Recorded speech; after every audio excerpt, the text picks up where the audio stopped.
Yes, well, as we get older and older, I'm 77 right now. You can't live forever, you know. So if this procedure I'm going to have to clean the blood doesn't work, then I've got probably a few more months to make it before my kidneys shut down, you know. So that's kind of why I'm kind of going along with the interview at this time. You're seeing that what you went through is just too important for people not to know about. Yeah. Yeah.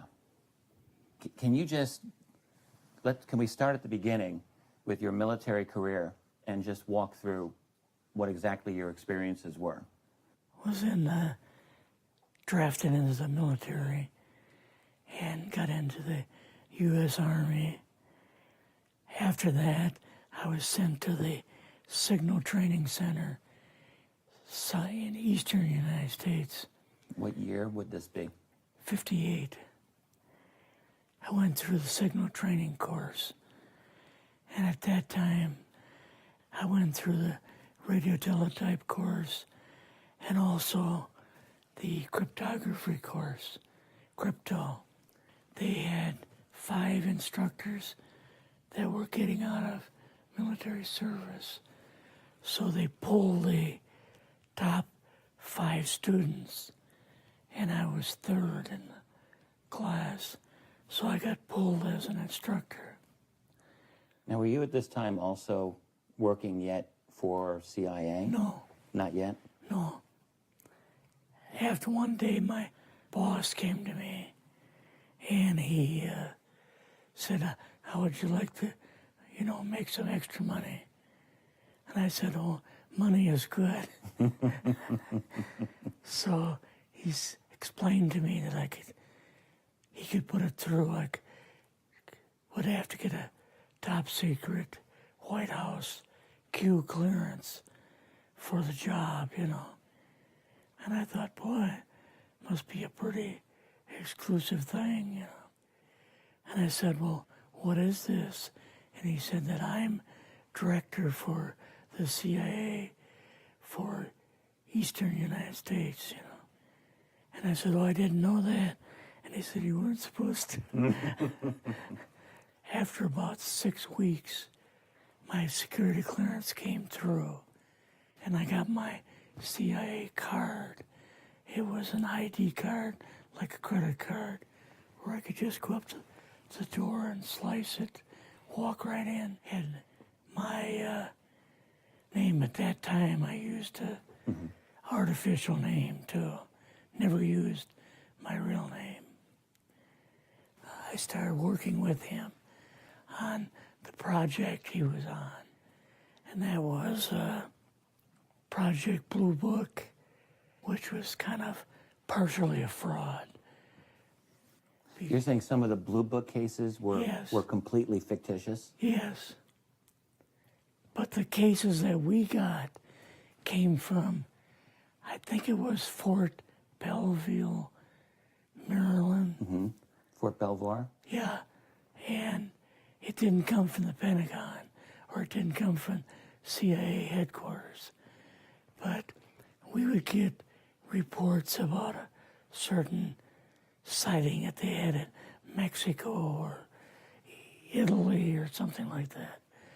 And then we had people that would follow through on it, that would go out and interview the people to see if they were nutcases or if it was real, So they'd be going overseas frequently? Yeah, I wasn't, but I always stayed statewide. But the people we had working with us from the CIA would do that. We would get like a new report probably a couple times a week. I was coming into the Army fresh off the farm, so I really didn't have much knowledge of anything, but my boss filled me in on Project Blue Book and what they had found so far. as far as Greys and aliens and the Roswell incident. How did you feel when this first got dumped on you? When you first learned about this? I was just kind of overwhelmed with all of this, you know. And I said to him, I don't know if I'm going to be able to be a judge of this type of thing. What's real, what's not, when I don't have much knowledge of it, you know. So... What did he say? He said, well, we have to build the information as we go, and you'll see how this thing is working out. And then the other thing is, of course, you really weren't able to tell family or close friends, obviously. No, I couldn't tell anybody. In fact, I had to take a vow that I wouldn't tell anybody. A lot of it for 40 years, and more of it for 50 years, which is up in 2010. You're doing all this crypto work. You're looking at images, photographs, video. It's 1958, maybe the fall of 58. What happened after this? At that time, the Project Blue Book thing kind of went pot, you know. If you remember, back in those days, they kind of declared it as a nothing, you know. Mm-hmm. Right. And they were telling the world all UFOs are misidentifications, hoaxes, balloons. Psychological issues, whatever. Yes. Yeah. So my boss came to me and he says, we've both got a new assignment. And he says, oh, I said, where are we going? Oh, he says, we're going to the Capitol. We're going to be part of the Eisenhower push. He's trying to find out something about all about these aliens that MJ-12 was supposed to find out, but never sent back reports to him. The MJ-12, the UFO control group, were they calling it MJ-12 at that time? Yes. They called us in, went into the Oval Office, and President Eisenhower was there and Nixon, and they said, we called the people in from MJ-12 from Area 51 and S4, but they told us that the government had no jurisdiction over what they were doing. So being a general, past general, you didn't tell him to go to hell without any real good reason, you know. Mm-hmm. So he said, I want you and your boss to fly out there. I want you to give him a personal message. And he says, I want you to tell them, whoever is in charge, tell them that to get in, they have this week, coming week, to get into Washington and to report to me. And if they don't, I'm going to get the First Army from Colorado, and we're going to go over, we're going to take the base over. I don't care what kind of classified material you got. We're going to rip this thing apart. Eisenhower was going to invade Area 51. Yeah, with the First Army. So you go out with your superior. Yes. You fly out. You land. What happens? Can you describe this whole process, what you saw? They took us the 13 or 15 miles south to S4 and like different garage door openings. Okay. And in these garage door openings, they had like different saucer crafts. The very first one had the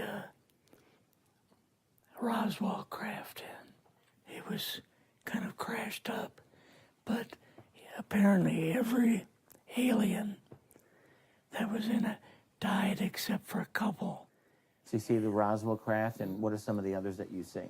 Well, the Roswell craft was really strange because it looked like real heavy aluminum foil. We could rock next to it, and you could rock it. The whole thing probably weighed 150, 300 pounds. Could they tell what the source of power was of this craft? Yeah, it was like a reverse gravitational thing of some kind. In fact, one later on, I got the mathematical code for reversing gravity in a 3x5 card. I guess there are different types of grays and so on. How did you see that evidence? Well, at the later on at S4, we viewed the autopsy film, and then the colonel said, "What we've got in here is we're interviewing a gray alien." All right, right there. How did you feel at that moment? Well, I thought, boy, we had no idea we were going to see the real thing. All we saw was film. You had to have a little bit of heart racing at that Yes. moment. My boss was able to go in and had like a partial interview with him. So what did this gray alien look like? Could you describe him a little bit? This one looked a little bit oriental.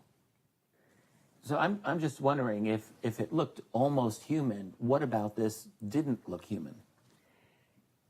No, it didn't look human as far as the skin tone and basically the shape of it and the size. How was its head size compared with a normal human, for example? Brain was kind of a little bit bigger. And some of the nose was very, very small. And the ears were just like holes. Mouth was very small. Now, why were they bringing you out here at all, anyway, to see an alien? What was the point? To go back and tell the president they actually had one. So he did not know at this point No, if there was an alien at S4. no. What did you do then at Area? Were you done, or did you have other things to do with Yeah, so S4? basically we were kind of done. Went back to Area 51. They took us into the main building. And there we saw a U-2, which of course we didn't know existed.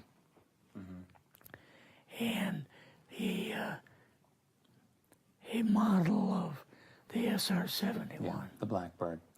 So, but like I mentioned earlier, it was not a model of the current Blackbird. It's an earlier version. But an early version. Did you go directly to Washington after this? Yes. Or did you go somewhere else? How did they get, did you fly regular airline or? We flew back to the commuter plane back to the air base, and then took President Eisenhower's Lockheed Electra back to Washington. You and your supervisor, Yeah. superior officer, and now you're meeting with the president? Yes. Can you describe this? Well, we met with him in, the second story of the old OSS warehouse building. And Eisenhower and Nixon were there. And also Hoover was there. So he asked us what was going on. And we told him about the alien and the whole situation. And the black projects and so on. And he was just totally shocked. He appeared for the first time to be worried. You know, like he was worried. I would think that Eisenhower would, he certainly knew that flying saucers were real. Yes. He knew that there were aliens. So I guess I'm just wondering, what would he have been, really surprised about? Surprised about the black programs. Eisenhower said, got to keep this thing completely secret. You know, can't talk about this. Your actual name is, I mean, the name you grew up with, that was a different name than what you Yes. had in the... I never used it in the CIA at all. Now, what about today? You're going on the public record, and this is still sensitive information, even though earlier you talked about, you know, security oaths that maybe expire after a certain period of time. 50 years. But you're still concerned. Linda Moldenhauer's phone call, her phone was tapped, and they got my phone number, and through the telephone company, they're able to find me, and so on. When they found you, what happened? I was going to a grocery store. Two guys in a black suits come out of a black Lincoln town car and came over to see me. And they told me that I'd better not publish anything or talk to Linda about any more things. So at that time, I did, you know, I stopped. That was enough to intimidate you. Yes. Rather remain anonymous. Never show my face on anything. Really, thank you for doing this. Yes, this was, I guess, kind of a good idea because I feel much better having talked about it. I kind of feel like there's a load off my shoulders. Really? Because I had an awful lot of secrets that I had kept over the years.